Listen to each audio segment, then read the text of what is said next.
Captain John Percy Alcos po ang spokesperson po ng Philippine Navy at ilang pong kausapin this morning.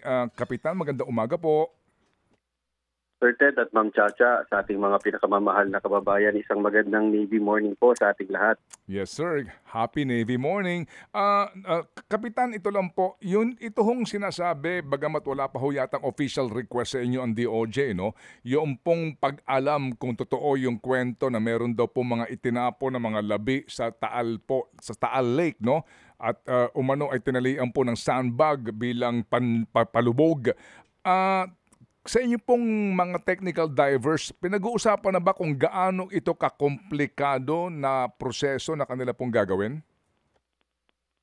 Sir Ted, sa ngayon, wala po pa kaming official na request na natatanggap mula sa DOJ at sa mga nasabi ko nga po sa mga previous interviews ay handa po ang inyong Philippine Navy na tumugon upang maka-assist sa ibang ahensya ng gobyerno.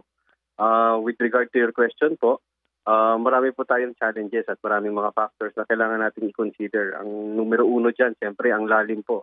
Alam po natin ang Taal Lake, ang pinakamalalim o isa sa mga pinakamalalim na lake sa buong Pilipinas. Pangalawa, ang weather during the actual operation. Yan po ay mga contributory sa kung gaano magiging kahirap o katagal ang isang operasyon.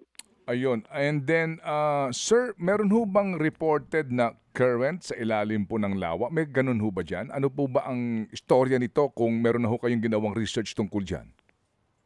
Sa ngayon po, ang ating hydrographic unit ay hindi pa nagko-conduct ng hydrographic survey sa Taal Lake. Pero parte po ito sa sa bawat operasyon na ating gagawin, bago dumive ang ating mga technical divers, ay magsisimula muna ang hydrographic survey po. Opo. Sir, yung lalim na sinasabi, ano ba ang kumpirmado 140 meters? Gaano kalalim ito? Sir, sa approximation, ang lalim po ng Taal Lake is around 200 meters. This is just an estimate. Pero ang sports diving, para sa kaalaman nating lahat, is around 40 meters lamang.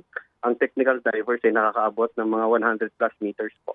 Okay, so kung baga po pa pinag-usapan natin yung kakayahan ng ating diver, yung equipment na meron tayo, wala tayong problema sa ganon?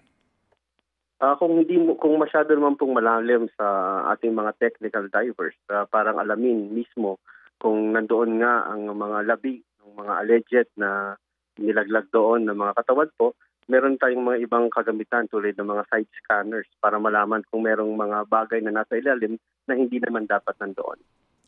Okay. Sir, kasi po malaking factor po dito kapag po kung sakasakaling totoo yung kwento, no? Yung forensic examination.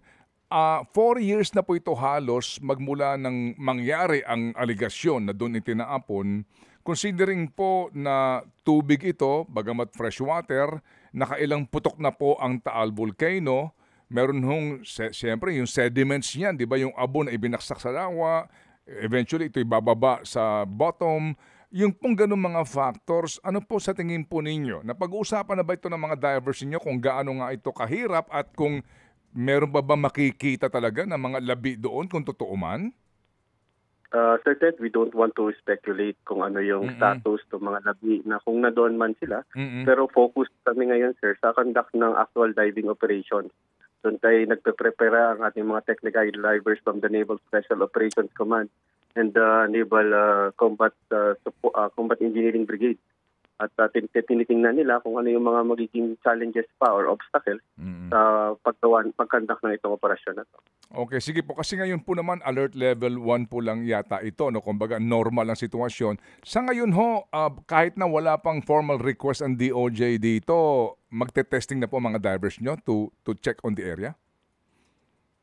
Sir Ted, alam niyo po ang Naval Special Operations Command, kung saan nandoon nating mga technical divers at Navy SEALs. This is an elite unit of the Navy.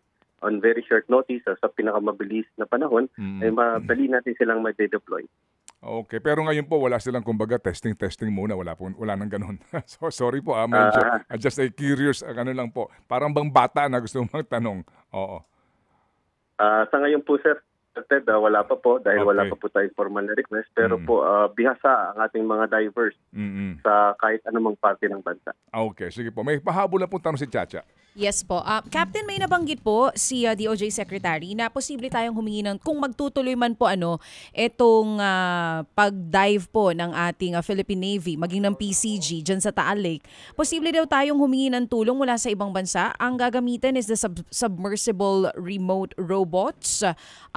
Sa Japan po ang hihingian daw ng tulong dito. Paano po gumagana yon?